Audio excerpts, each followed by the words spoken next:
All right, welcome to the show. It's the program, The Law of the People and Governance here on Spectrum Television, live here in Uyo, Akwa Ibom State.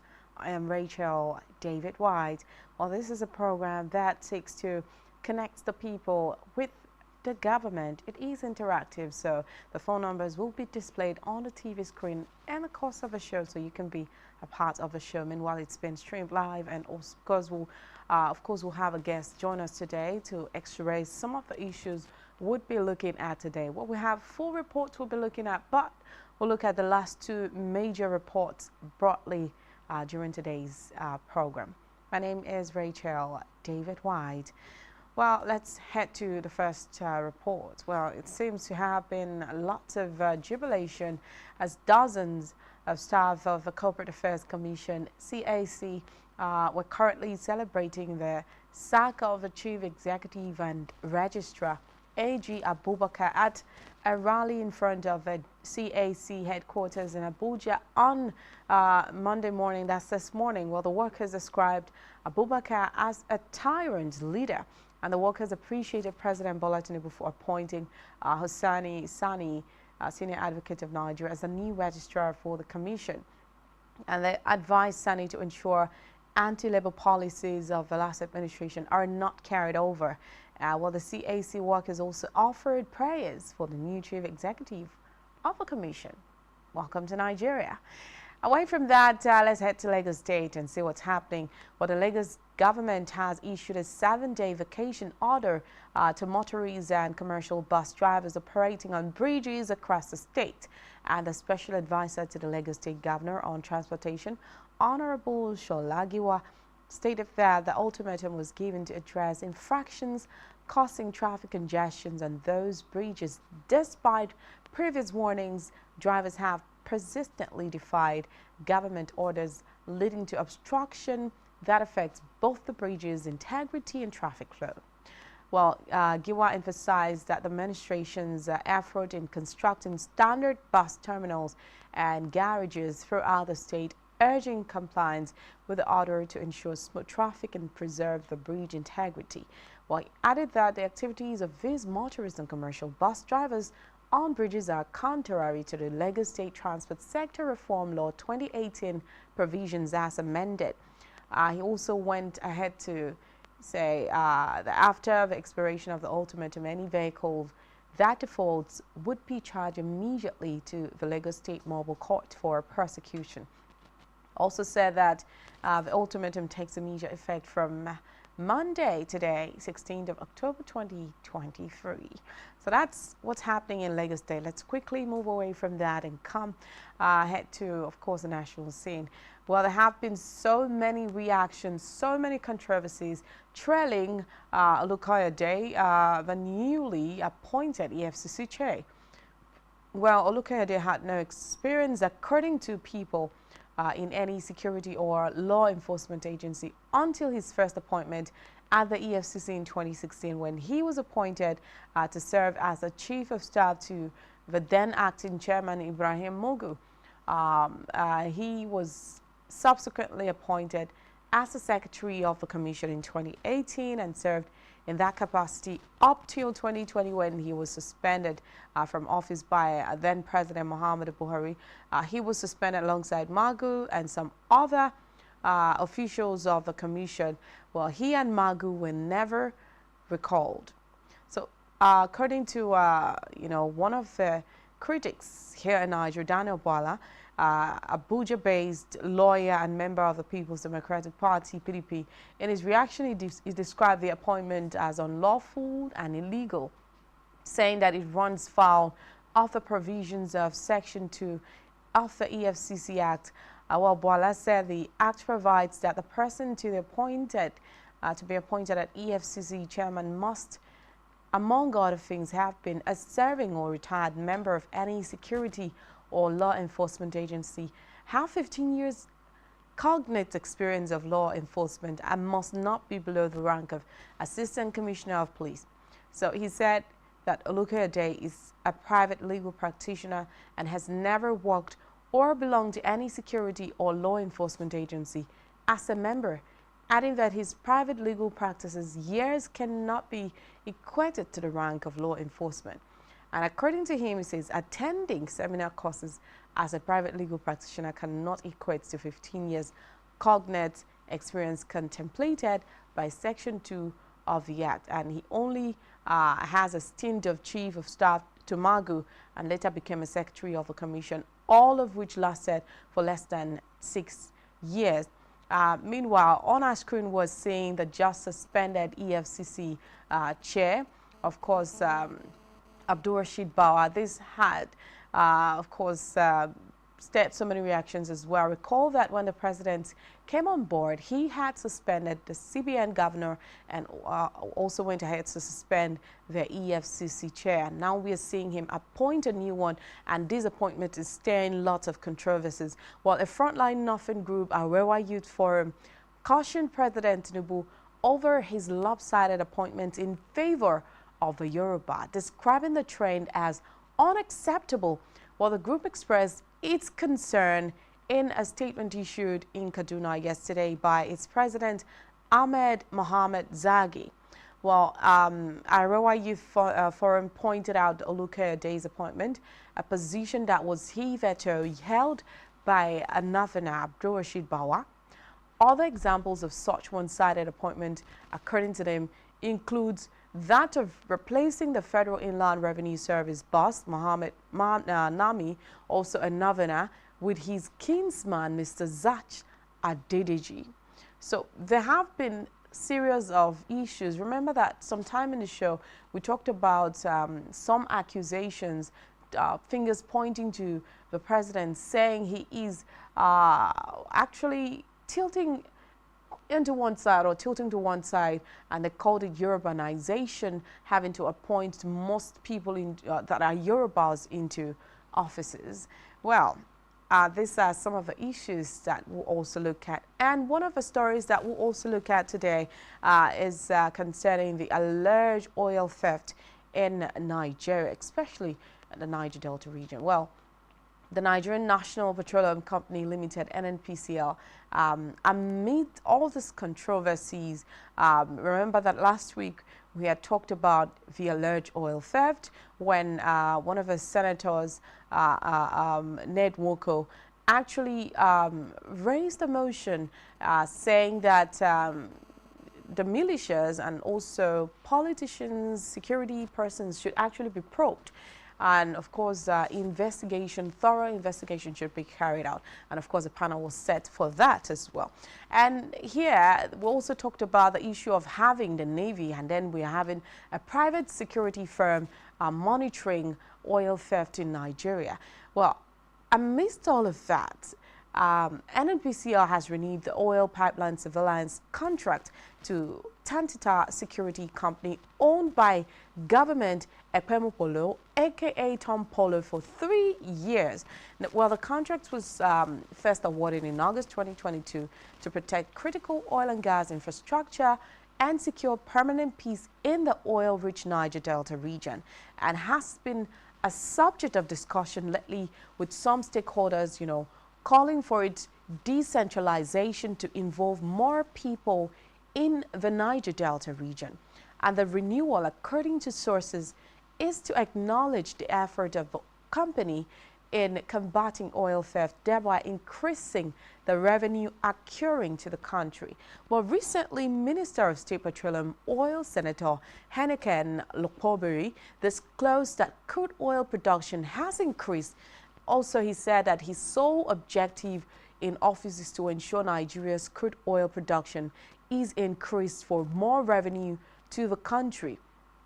Reacting to all of this, the Ijaw Youth Network commended President Bola Tinubu for renewing the pipeline protection contract awarded to Tantita Security Services Limited for another 3 years. Well, ITA coordinator Frank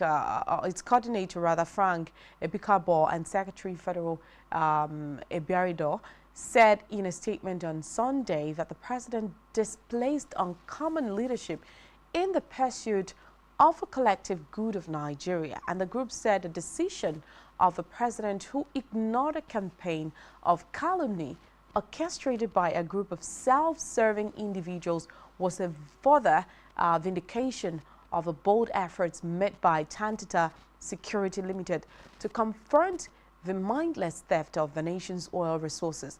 And they said that the renewal of the contract, in spite of the massive campaign against the company, clearly showed that the Tinubu's administration is determined to strengthen the fight against the oil thieves who have held down this country's economy for years. Well, the group also commended the Chief Executive Officer, Melekiari, for the outstanding display, according to them, of firmness and patriotism in the lingering issue of the fight against oil theft and economic sabotage in the country, and said that Melekiari's decision to engage local security outfits to confront the Hydra-headed existential economic challenge facing the country was a masterstroke, as shown by the incontrovertible exploit that Tantita Security Services Limited has. Well, the Ijaw Youth Network urged the NNPC GCEO to ignore a group of disgruntled militants who are blackmailing him in the media, sadly, for doing what is right. And also noted that the NNPC, led by Melekiari, did what was expected by offering desperately needed solutions to a grave crime executed by a gang of rich criminals, according to them, who targeted the soul of the nation's economy. And the group called for the attention of the security agencies, especially the Department of State Services, to an amorphous body, the Supreme Freedom Fighters of Niger Delta, which has issued threats to the NNPC GCA over the renewal of a contract as well. Well, there have been so many controversies.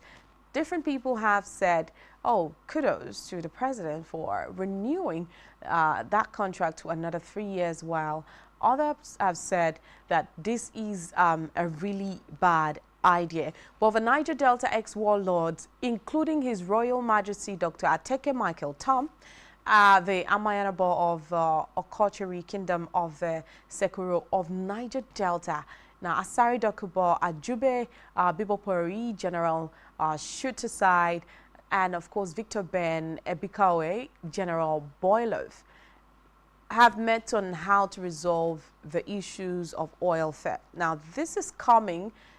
Already I mentioned that the Ijaw Youth Network commended President Bola Tinubu for renewing the pipeline protection contract with the Tantita Security Services Limited for another 3 years. And of course, the Oil Asset Surveillance Contractors Forum, OASCF, yesterday said it discovered a major tapping on the Trans-Niger pipeline, the TNP, used by oil thieves in siphoning crude oil from the facility in Bonny local government area, River State.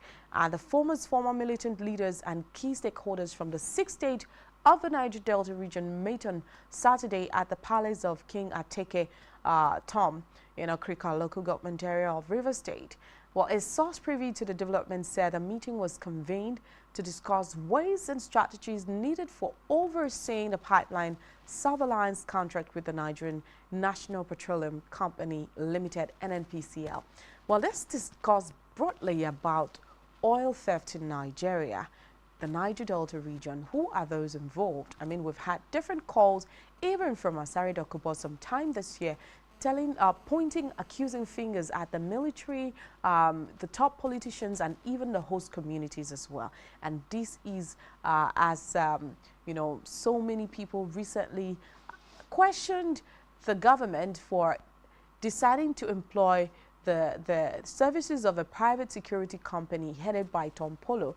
And just to meet that, we're seeing the president award another 3-year contract. It simply means they may have been doing a great job. Well, if they have been doing a great job, what is still going on? Why are we still having these issues on ground as hot as it was? So stay tuned. These are the issues we'll discuss on today's program. When we come right back from this break, we'll come right back with our guests, and of course my co-host will be on the show, so we extract these topics together. We'll be right back. Stay tuned.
One truth not often told is about the transformation that Africa has undergone in recent decades. Africa is shaping its own destiny and should be referred to as the African opportunity. On Spotlight Africa, we paint the African picture the African way, laced with truth, detail, and the color of the African continent. Join Uyai Anyekan every Tuesday and Thursdays at 4:30 p.m. Spotlight Africa, telling the African story. Nigerian police, which is the only one allowed by grossly abused. Our governors have to share police powers with the president as stipulated by the constitution. We do not have a federal government police force. We have the Nigeria Police Force, which shall be administered, organized, and supervised by the Nigerian police. No, my lord, I want to say something. I want to say something here. Perhaps it might also enlarge the scope of people who should be invited here for examination. My lord, if we cannot find those who literally murdered Abiola, who are those people who could be said to be the beneficiaries of the death of Abiola? Rogers has linked you with some of the killings he did. He never did. He linked you with the attempted murder of Hebrew. He did not. My lord, the Matters Council is leading the evidence in our matters. Is this an adversary proceeding? It's not, my lord, but you can't be talking about cases which are in court, Is my lord. this an adversary proceeding? It's not, my lord. These cases are in court, my lord. I'm just reminding your lordship.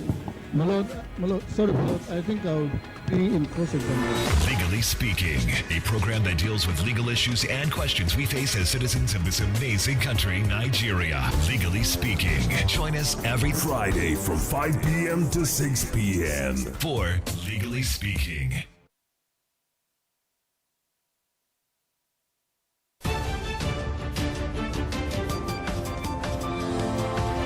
Every day marks a day of significance. That in view of the apology tendered by this former minister who had earlier been cleared by this August Assembly, as we face critical issues, developments and events which shape our social and political landscape here in Nigeria and beyond. Political Spectrum is a program specially designed to help make sense of all the moving parts of developments and occurrences in our nation's polity and political economy. There is nothing wrong with Nigeria, but there's everything wrong. The educational history of public figures holds significance beyond mere biographical details. From executive, legislative and judicial developments at national and subnational levels to international diplomacy and relations. Join us for exclusive interviews with key political figures, expert opinions, analysts, thought-provoking conversations for and against, shedding light on the major issues that matter. We will always keep you updated on the most factual, smartest and unbiased reportage. Stay tuned to Political Spectrum. Political Spectrum. All sides matter at the round table. Political Spectrum. Exclusive to Spectrum Television.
All right, welcome back to the program, The Law of the People and Governance here on Spectrum Television. Before we went on that break, I introduced stories we'll be looking at today. The major stories we'll be looking at today is that of the alleged oil theft in Nigeria.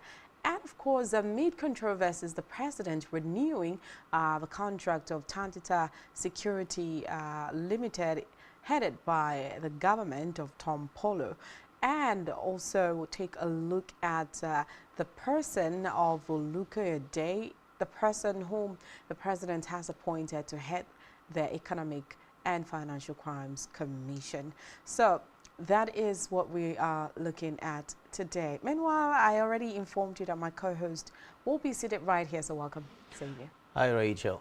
Good to be back. Brand new week. Okay, so without wasting much time, let's try to get over to our guests so we can begin the discussion proper. Meanwhile, how are you doing? No, I'm fine. I can see you're firing from all cylinders for the new week. Oh, don't mind the looks. All right, so let's try to see if our guest is here. Hello, good evening.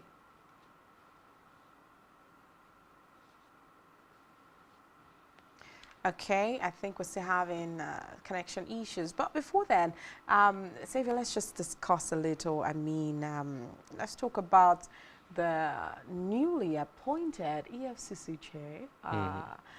Of course, he has been in the commission since way back 2016. And according to the EFCC Act, that is not enough year for him to, assume that position in which the president has put him through. And don't forget that he has been suspended once alongside Margot, in which he served under. And then we know the histories of EFCC chairs already, always been under probed or, suspended, investigated and all of that. And then so many people are of the opinion that he is not fit to assume that position. Position. Well, Rachel, we want to go by the trajectories of men that the president has brought on board to man a certain position or the other. We would want to say that a lot of comments have been that the president, having been a governor in Lagos State and the crop of people he brought on board, possibly there are certain qualities he sees in them that makes them fit, he considers them fit to occupy certain positions. You might want to give him some credit, considering the fact that he wasn't the one in control of the helm of affairs at the EFCC during that probe that came in question. But then, now he's in charge of the EFCC. Is it possible that we can cut him some slack and say, let's see if what he's going to bring to bear on the table would be anything to write home about? Or should we be worried, just like we've already known about the histories of EFCC chairs in Nigeria? Should we be worried? It's a question that will be answered in the coming days. I think that instead of us being worried, the people who are being appointed into that position should be worried about the issue of having, being suspended, being probed and all of that. But don't forget that this is not just an issue of he is not just fit. I mean, the president has been accused of Yorubanization, having to put in Yorubas in top positions in his government. And if you want to go, through the names, the portfolios, you'll find out that most units are headed by the Yorubas. But Rachel, I don't think we're going to blame that on Tinubu alone. I mean, this is something that cuts across all leaderships of Nigeria. For instance, look at when the President Buhari was at the helm of affairs. Definitely, he had his own preferences. There were also accusations of him favoring people of his extraction too. So, if this is arising at this time, we cannot avoid what we know Nigeria to be. Nigeria is a multi-sectoral country where we have people from different groups coming in to make a country. So definitely, if one leader is coming from a certain sect, there will definitely be others who feel that there's something that's wrong with the appointments of the president. They'll think that, the president should have done this or should have done that. But I think no matter what the president does, there would always be a section of the society that feel that he is not being fair, or he's sharing formula in terms of the leadership seats he's allocating to people is not equitable. There'll always be mouths to talk, Rachel. Don't you think so? Well, let me just quickly remind the people that they can be part of the conversation by joining the phone number displayed on their TV screen. You can send us a WhatsApp message or put a call across us. Also, you can send us a text message. The phone number is displayed on your TV screen. What do you think about the person of Olukoya Dave, the newly appointed EFCC chair? Or do you still think that the president is not being fair to, other, regions? I mean, he has been accused of urbanization, and also Olukoya Dave has been, accused of not being, or should I say accused at that time? So many people think he is not fit for that position, hasn't been there for, long enough, according to the EFCC Act, of course, a period of 15 years, and he hasn't met that, and he hasn't been experienced enough, according to different people. What do you think? What's your take? And also, the president having to renew the contract of Tantita Security Limited, headed by Tom Polo. What do you have to say about that? Do you think that so far that government headed by Tom Polo has been able to curb the issue of oil theft? Should he be given another chance to head? What happens to the Navy? What happens to other security agencies that their sole responsibility is to take care of that? Let's discuss. The phone number is displayed on your TV screen. Meanwhile, once our guest is here, of course, we'll let you know. So back to you, Xavier. Well, talking about the oil theft situation in Nigeria, it's an age-long problem in the country that has seen successive governments having difficulties with finding the right niche to use in fighting this scourge. I mean, Nigeria is the biggest oil-producing country in Africa, and then we don't tend to have just the right means of nipping this trend in the bud. But then, if we are now relying on a private security company to see how we can reverse the woes of our oil sector in terms of making sure that the shady activities going on in that sector is being brought to book. I mean, we cannot truly say if we are going to have any positives from it. But Rachel, I feel we've come to a point in this country where the truth should be told in sectors of this, in situations of this magnitude. I mean, there has to be people who are answerable to these issues of oil theft in the country. Who are the masterminds behind oil theft in Nigeria? Who are the people to be blamed? There definitely have to be bigwigs, Rachel. There definitely have to be people who are in very sensitive positions of government. It's just not anybody that can perpetrate the huge magnitudes of oil theft on issues of oil theft surrounding oil issues in the country. It's not just anybody that is. Who is funding these people? Who is bankrolling them? These are sensitive questions that we would have to find answers to. But Rachel, funny enough, you and I can give answers to those questions. Or can we? Oh, well, I mean, Xavier, putting me in that position where you think I can give answers to that question. I mean, if I could, I'll be sitting right here and then I'll be telling the people, calling names, if that would help our dear country, Nigeria. Well, let's just see if our guest is ready for us. Hello, good evening. Okay, once we receive the signal again, we'll let you know. So, I mean, Xavier, right? I think last week we have talked about this issue when it popped up again. There was a time this year when, of course, Asari Dokubo visited the president, and that also stirred so many reactions. And he publicly called out or fingered, the military, host communities, bigwigs, I mean, top politicians in this country to be those behind oil theft in Nigeria. And then up until now, we haven't had those, departments come out to debunk debunk or confirm. clear their names or say, oh, why would he come out to say this? I mean, what's the proof? And then over time, we had asked for a thorough investigation.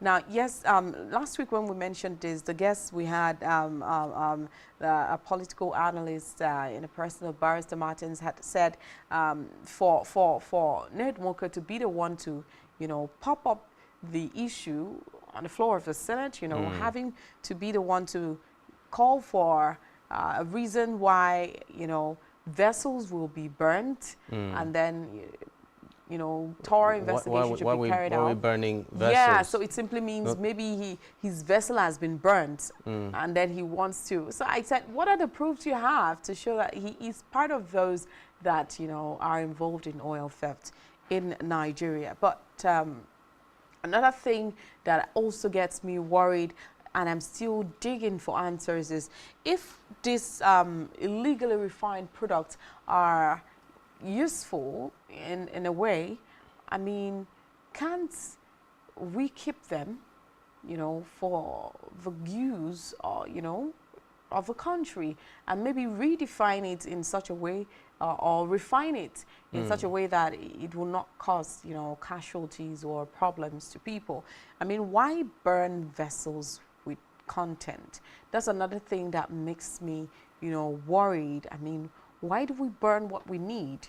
Okay, so if this is a whole lot of money, why do we destroy it? And then what are we trying to hide? Okay, so up until now, I haven't found the answer yet. And then it looks like a call for, this time around, we're still having fingers pointing to the militias, the politicians, past governors and all of that, political office holders being behind oil theft. Because trust me, oil theft, there was a time where they had alleged that sophisticated, means of stealing this oil was being used. And then we still did not have, anyone talk about that. We still did not have, it's not something that a common person can afford, It's not something, when we talk about oil theft in Nigeria, it's not something that, I mean, even a middle-class man in Nigeria can actually afford, connecting those pipes to their sources and selling oil in Nigeria without the knowledge of security operatives. I'm talking about, no, that brings me back to, the government of Tompolo having to, curb, help, secure. And then if they are working great, amazing, I mean, their contract is worth renewing. So why are we still having, oil theft? Oh, let's even compare to when his services was not, employed. Was it better, or is it better even now? I mean, those are the questions we should ask ourselves. We don't seem to have the yardsticks to measure the success rates of these securities that we are trying to put together for our oil structures. Now, Rachel, a lot of issues have come to play in the situation that we found ourselves as a country. The economic situations, the battered naira to the dollar situation, all these have connections with what we see playing out in our oil sector. But the right steps to take to bring the issues on ground, to bring a permanent resolution of these different issues bedeviling our oil sector, it seems to be taking too long for the government to be able to find the right means of making sure that we curb some of the issues. But then, Rachel, I don't know, let's just, I don't know, should we keep hope alive and believe that whatever it is that the government is trying to put in place would, at a point, bring succor to the people? Because it all boils down to the experiences of the Nigerian society. It all boils down to what's happening to the common man on the streets and the standard of living for the people in Nigeria. It all boils down to what can the government really do to intervene in the myriads of issues that Nigerians have to deal with on a daily basis. But the oil issue in Nigeria and the theft, the shady activities going on in the oil sector is something that leaves much to be desired, Rachel. And I feel that the government of President Tinubu should really rise to the occasion, and whatever it takes to make sure that these issues are brought to book. The people involved, the shady activities going on in the oil sector are brought to the front burner, and people involved are made to pay for these crimes. Let me ask a question. Before then, let me just remind the people that the phone number is displayed on the TV screen. They can be part of the show. Let me ask a question. Now, if truly the military has accused, the top political office holders has accused, the host communities as well, you know, the ones that are employed to take care of this, I mean, it's like, I don't know how to put it. I don't know. Don't even talk about the host communities. Are you sure? How are we so sure that these host communities that are being accused are not even receiving crumbs? How much are they even being paid to be made accomplices of this magnitude of crime? Let me talk about that. I'm coming to that. See, one thing is that when we talk about host communities, we can't say the entire community. There are prominent persons in that community that, I mean, would always have privilege, you know, to eat directly from what comes in. And then the generality of the people in the community, you know, keep accused. suffering. And then sometimes they use it to, how do I put it? Share palliatives. Let me put it that way. That's a popular word now. Yes. So they now share palliatives to the people, and then it looks like, oh, you know, Chief A has been nice to the people. Chief A is nice to the people because he's feeding from the money that is supposed to, you know, elevate every member of that village. I mean, at this point, we shouldn't be talking about host communities who own this oil suffering. Take a look, a walk to Ibno, and then look at the problems or the sufferings of Ibno people. Now, these people are the people that so own oil, you know. I mean, for when we mention, you know, top rich communities, maybe in Akwa Ibom we should think about Ibno. We should start from Ibno. Oh, wow. Ibno is a nice place. Ibno is this, because that, because that, because that. But if you go to Ibno, I don't know. I haven't taken a walk so far for a while now. But if you go to Ibno, I mean, we're not supposed to have the kind of... recently we had ocean surge. I mean, that was a natural disaster, though. But people... I mean, you can find... hundreds of thatch houses in Ibno. Yes. That I don't know how to put it. Like, it is rampant. I wouldn't love to live, you know. In some sections of that area. Yes.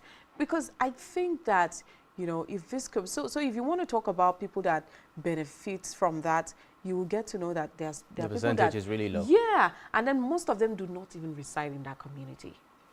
They are from that community. They are the faces of that community. And the beneficiaries are never there. Ambassadors and beneficiaries who even link people to, oh, this is how to steal from, because you have you definitely have to teach them how to come into your house. Yes. Oh, I have a door. This is the back door. This is how to move. Okay, and then they are beneficiaries, and probably maybe every December, every, you know, Easter, or, you know, they come into the community. Occasional and they share distribution of palliatives. Oh, today we're giving to the widows, next day for the orphans. Oh, I'm training these people in school, I'm training these ones in jobs, and all of that. And then when it happens like that, the host communities are accused without...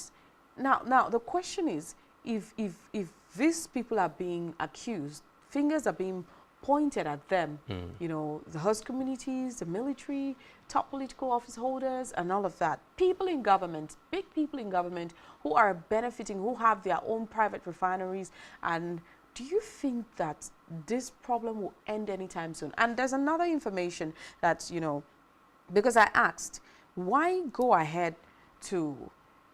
Tomorrow you will hear, oh, we've intercepted, we've destroyed you know, an illegal refinery in Bayelsa, in River State, in this place, in that place. We've destroyed an illegal refinery, vessels with oil and all of that. And then we do not hear that these persons were paraded before the press. These persons were questioned, were investigated to know that this is the sole person who is connecting this pipe, who is stealing this oil. So when it happens like this, I now ask the question, why do we go ahead to destroy when we know that we are not going, there's no, okay, if this illegal refineries, bunkeries are being owned by, you know, big wigs in the society, military personnel and all of that, why do we go ahead to intercept it? And then the information I got was that, you know, they have cartels. So if this is not my cartel, so I want to know who sent you, what this boy is working for. So I destroy it and then I come out. I mean, we have got to keep our hands clean to be able to fight the issue of oil theft in Nigeria. So it doesn't look like something that is going to, I mean, just end and disappear like that. There are people who are sitting on it, and there are people who have invested a lot on it. So it's going to take a whole lot of time to say, let's fight oil theft to the roots. Absolutely, Rachel, I agree with you. But then we also have to look at the devastating effects coming from the angle of the health hazards, Rachel, that are occasioned by these activities. That is faced by the common people. They bear the grudges. The common man. I mean, when we talk about, oh, I'm still coming back to Ibona community. Oh, I mean, oil in the river, fishes die, plants can't grow, and all of that. And the perpetrators of these heinous acts are not in that community. So these ones that hope on the fishes to sell and make a living, their daily needs, do not have. They do not have, and then no water to drink. They come back to the communities occasionally, and they share palliatives. With their bags of palliatives. So you get. So once they hear that, oh, there's an ocean surge, oh, there's you know, water pollution or air pollution anyway, oh, they are back. Let's contact one of our prominent sons, one of our prominent sons or daughter who is living, you know, large on our money, and they do not know. And they come with cameras. So, and they come, yeah, with videos. Try to get to the government. We're going to get you guys to the government. And then, for the media. Of course, Chief A or Mrs. B or Miss B has cushioned the effect of, you know, this language is like quite funny, okay? Big headlines, so yeah, the media. Cushioned the effect of pollution on the people by giving 40 bags of rice, you know, grains and all of that, and cash transfers and all of that. So I don't know how we are going to deal with the, I don't know, it's really a virus that has eaten deep into the Nigerian society, and I really don't know who to blame, Rachel, because the hunger in the society is biting really hard, and then these people don't seem to differentiate between when they are being used, when they are being manipulated, and when they are truly being helped. So if you're in a condition where someone is, and then you're just looking for the next day to survive, I mean, whatever comes in and there is no hope, they're definitely going to take it. And once I conduct my research on these shared palliatives, you know, when last did you hear the government talk about the remaining 3 million naira that was supposed to be added to some of the states that got 2 million naira? Because not even all the states that got the 2 million naira. And then the bags of rice, how were they shared? Because we're still having reports that, oh, this person never gets. I got to someone in one of the villages and he said, oh, it was shared in families, so you get to your family head. And I'm like, wow, because I heard, especially in Akwa Ibom State, the executive governor of Akwa Ibom State, Pastor Umoina, say, this palliative is meant for anybody residing in Akwa Ibom, no matter the religious background, ethnic group, or whatever. So if we are sharing through family heads, tell me how, you know, a northerner residing in Akwa Ibom State will get to benefit, because his family head is definitely not there. So once I'm done with my research, I think that's another thing we need to look at. Well, Xavier, we need to wrap it up at this point. Absolutely, Rachel, I agree with you. But then it behoves on the government of the day, Rachel, to ensure that these issues that keep drawing us backwards when we're trying to make headway are addressed. Rachel, it's really biting. It's really a painful situation in the country that we have to grapple with all these issues, and then we don't seem to make any headway, no matter how we try to correct the ills of the society. We still see ourselves falling headlong into it, Rachel. So we're in circles, running in circles. All right, thank you so much, Xavier. Thank you for coming on the show. Hey, thanks, Rachel. Hope to do this again tomorrow. Of course. Well, we apologize we couldn't get a guest on. We had some network connection issues, and of course we'll get to resolve that. So tomorrow, it promises to be better. Meanwhile, thank you so much for staying glued and being a part of the Law of the People and Governance on Spectrum Television. Well, this is just the beginning for the week, so you have 3 more days to go. So we promise a contentful and, of course, many insightful editions for the week. But don't forget to follow us on social media and subscribe to our YouTube channel, all of which you can find on our website, SpectrumTVLive.ng. It's been a rewarding one, and we hope to see you tomorrow. My name is Xavier Robert. Do have yourselves a good evening. And I am Rachel David White. Good evening.